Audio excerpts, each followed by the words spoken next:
ایک مرتبہ لاہور کا ایک نوجوان تھا، اس کی شادی کو کچھ مہینے ہو گئے تھے تو ملنے کے لیے آیا. ہم نے پوچھا سناؤ بھائی آپ خوش ہیں؟ تو بڑا غصے میں تھا، کہنے لگا جی کیا کروں، بس ماں باپ نے ایسی بیوی ڈھونڈ کے دی ہے جو بالکل جو ہے نا وہ دین سے محبت نہیں رکھتی، نماز نہیں پڑھتی، کہتا رہتا ہوں پردے کا خیال نہیں کرتی، فلاں نہیں کرتی، فلاں نہیں کرتی. ایک لمبی چارج شیٹ اس نے بنائی ہوئی تھی. تو مقصد اس کا یہ تھا، یہ کہتے ہیں to read in between the line, کہ اگلا بات تو کر رہا ہے لیکن مدعا کیا ہے یہ سمجھنا پیر کا مقصد، پیر کا کام ہوتا ہے. ہمارے حضرت فرمایا کرتے تھے اگر مرید ہونا 420 تو پیر ہوتا ہے 840. اللہ تعالیٰ ان کو وہ فہم دے دیتے ہیں کہ وہ سمجھ جاتے ہیں کہ یہ چاہتا کیا ہے. اور ہمارے حضرت رحمت اللہ کو تو اللہ نے کشف عطا فرمایا تھا. ایک مرتبہ کراچی میں یہ عاجز خدمت میں حاضر تھا تو ایک عالم آئے، تو مجھے پتا تھا کہ یہ عالم حضرت سے کیا پوچھنے کے لیے آئے ہیں. تو میں حضرت کی خدمت میں حاضر ہوا اور میں نے کہا کہ حضرت وہ فلاں عالم آپ سے ملنے کے لیے آئے ہیں. حضرت نے میری طرف دیکھا اور فرمانے لگے میں لعنت بھیجتا ہوں اس پیر پر کہ جس کو کوئی ملنے کے لیے آئے اور پیر کو پتہ نہ چلے یہ کیوں آیا ہے. میں لعنت بھیجتا ہوں اس پیر پر کہ ملنے کے لیے کوئی آئے اور اس کو یہ پتہ نہ چلے یہ کیوں ملنے کے لیے آیا ہے. تو ہمارے حضرت کو تو اللہ نے کشف دیا تھا، اللہ نے ان کو ایسی فہم دی تھی، فراست دی تھی کہ وہ پہچانتے تھے. ایک مرتبہ ایک عالم تھے چکوال میں ساتھ گئے تو میں نے عرض کیا حضرت میرے ساتھ ایک عالم آئے ہیں، علاقے کے بڑے معروف عالم ہیں. اچھا مجھے نہیں پتا تھا، وہ پہلے حضرت سے مصافحہ کر کے چلے گئے تھے. تو جب میں نے یہ کہا تو حضرت مجھے فرمان لگے ہاں میں نے اسے پڑھ لیا ہے، ہاں میں نے اسے پڑھ لیا ہے. یعنی آئے اور مصافحہ کیا اور مصافحہ کرنے کی دیر میں حضرت فرمان لگے میں نے اسے پڑھ لیا ہے، مجھے پتہ ہے کہ وہ کس درجے کا عالم ہے. تو یہ فراست ہوتی ہے جو اللہ تعالیٰ عطا فرما دیتے ہیں.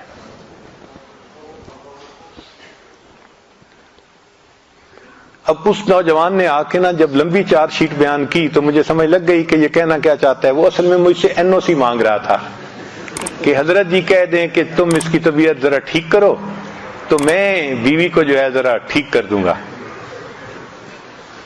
خیر جب اس نے اپنی ساری بات کر لی تو میں نے اس سے کہا کہ اچھا مجھے یہ بتاؤ کہ جس وقت شادی ہوئی تھی اس وقت تو آپ بھی اسی حال میں تھے، چونکہ اس کو بیعت ہوئے بھی تھوڑا وقت ہوا تھا.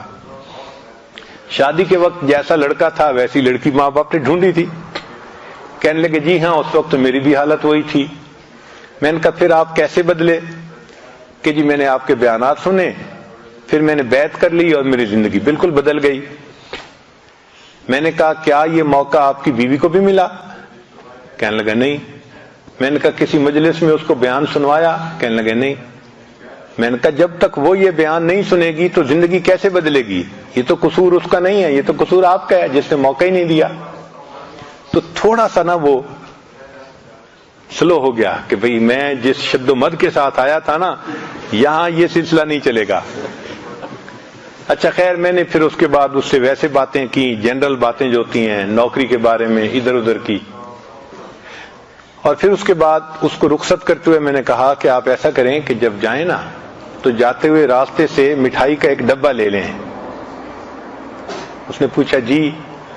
میں نے کہا وہ جا کے جب گھر میں دسترخوان بچھے نا کھانے کے لیے تو وہ مٹھائی کا ڈبہ بھی اس کے اوپر رکھنا اور ان میں سے مٹھائی کا ایک ٹکڑا اٹھا کے نا بیوی کے منہ میں ڈالنا. وہ مجھ سے پھر پوچھتے جی؟ اس کو سمجھ نہیں آ رہی تھی کہ بھئی یہ مجھے کہہ کیا رہے ہیں. وہ تو آیا تھا اس کو سیدھا کرنے کی نیت سے اور ہم اسے کہہ رہے تھے کہ بیوی کے منہ میں مٹھائی کا. تو پھر میں نے اسے کہا کہ بھئی میں فارسی نہیں بول رہا اردو میں بات کر رہا ہوں، آپ مقصد کو سمجھیں کہ جائیں اور یہ سنت عمل ہے اور آپ تو ماشاءاللہ اب بہت سنتوں پہ عمل کرتے ہیں تو اس سنت پہ بھی عمل کریں. کہنے لگا جی ٹھیک ہے. وہ چلا گیا. اللہ کی شان دیکھیں کہ دوسرے دن بیوی کو لے کے آیا، میری بیوی بیعت ہونے کے لیے آئی ہے. میں نے پوچھا کیسے؟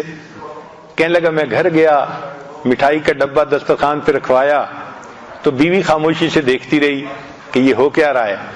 پھر لقمہ کھاتے کھاتے میں نے ایک گلاب جامن اٹھایا اور بیوی کے منہ کی طرف بڑھایا تو وہ میری طرف دیکھنے لگی کہ کیا کر رہے ہو؟ تو میں نے کہا کہ یہ مجھے حضرت صاحب نے بتایا ہے کہ نبی علیہ السلام کی سنت ہے تو میں اس سنت پہ عمل کر رہا ہوں، تمہارے منہ میں یہ لقمہ۔ کہنے لگے بیوی نے وہ مٹھائی کا ٹکڑا کھا تو لیا، لیکن اس کے بعد وہ سر جھکا کر بیٹھ گئی اور مجھے کہنے لگی کہ اچھا مجھے نبی علیہ السلام کی اور سنتیں بھی سکھاؤ، مجھے نبی علیہ السلام کی اور سنتیں بھی سکھاؤ۔ ایک سنت پر عمل کرنے سے اس بچی نے پردہ بھی شروع کر دیا، نماز بھی شروع کر دی، زندگی کی ترتیب بھی بدل لی اس نے۔ تو محبوب صلی اللہ علیہ وسلم کی ایک سنت میں اتنی طاقت ہے کہ ایک آزاد خیال بچی وہ اپنی زندگی کا رخ ہی بدل لیتی ہے۔ اگر کسی کی بیوی دین کی طرف نہیں آتی تو یہ اس کے خاوند کا قصور ہوتا ہے کہ اس نے دین کو مجسم شکل میں پیش نہیں کیا ہوتا۔ اگر دین کو ہم مجسم شکل میں پیش کرتے تو سب سے زیادہ ہماری قدردان ہماری بیوی ہوتی۔ اور اس کی دلیل کیا ہے کہ نبی علیہ السلام نے جب نبوت کا دعویٰ فرمایا تو سب سے پہلے کون ایمان لے کے آیا؟ عورتوں میں سیدہ خدیجہ کبریٰ رضی اللہ تعالیٰ، جو بیوی تھی جو جتنا قریب رہتی تھی اتنا جلدی وہ ایمان لے کے آئی۔ تو دین میں تو مقناطیسیت ایسی ہے کہ جو اس پر عمل کرے گا اس کی بیوی اس پہ قربان جائے گی۔ مگر ہم ایسا تو نہیں نہ کر سکتے کہ بیوی نیک بن کے رہے اور ہم آزاد بن کے رہیں، یہ نہیں ہو سکتا، ہماری یہ تمنا پوری نہیں ہو سکتی۔ ہم خود نیک بنیں گے تو پھر گھر والے اولاد پھر وہ بھی نیک بنیں گے۔ تو بہرحال ہم اللہ رب العزت سے راضی ہیں کہ وہ ہمارے رب ہیں، نبی علیہ السلام سے راضی ہیں کہ وہ ہمارے پیغمبر ہیں، اور ہم دین اسلام سے راضی ہیں کہ وہ ہمارا دین ہے۔